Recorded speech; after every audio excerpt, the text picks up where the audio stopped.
Hi, welcome back. It's time for Personal Finance. So let's welcome Hemant Rastagi of Wise Invest Advisors to be our expert this afternoon. Hi, Hemant. Good afternoon. We have a first query with us already. Sachin Pandit has written to us from Mumbai.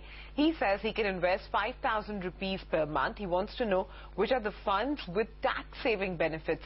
So one thing, it's good to know that somebody is looking at their tax planning so early on in the financial year. But what's the advice that you can give him?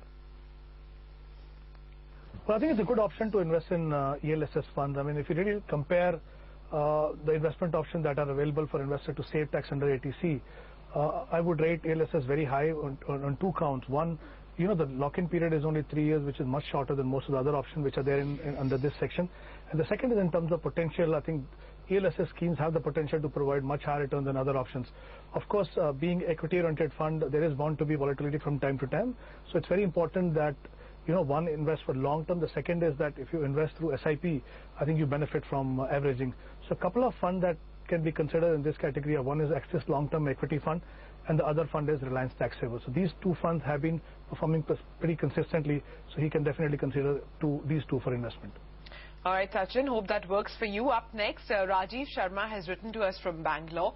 He says he wants to invest 2 lakh rupees in mutual funds for the long term, which he has quantified as 3 years because he's looking to start a new business venture at the end of this period. So he wants to know which are the funds that he should be looking to put his money in.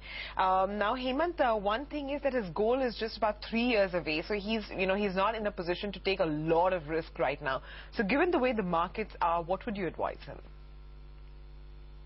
Well, I think there are two important factors to be considered here. One is the time horizon is 3 years. Second is the objective. The investment objective is to create a corpus, basically, so that can be used for starting a new business. It's very evident that he's not in a position to take too much of risk, considering the objective is to create a corpus for the business. But at the same time, while looking at safety, I think it will be prudent for him to look at investment option which can give him higher return than what he can get from traditional options like FDs, and also the returns have to be tax efficient. So my recommendation would be that he should look at hybrid funds offered by the mutual funds, especially those that invest in a mix of equity arbitrage and debt.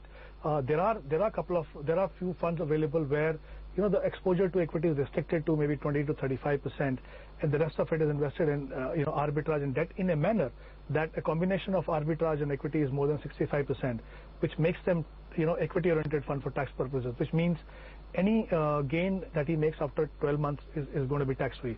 So two funds he can consider for investment. One is the Kotak Equity Saving Fund. This fund invests around 20% in equity. The other one is ICICI Balance Advantage, which has around 30 to 35% in equity. He can invest 50% in these two funds, and as I mentioned, if he can keep it for 3 years, he can expect to get double-digit return from these funds. Thanks so much for joining in. By the way, watch for the markets. We've slipped to the low point of the day. The Nifty is at that 8,100 mark. Pressure in the last 30 minutes could be attributed to European markets. So the CAC is now currently down close to about 1%. And even the other European indices like the FTSE and the DAX are showing you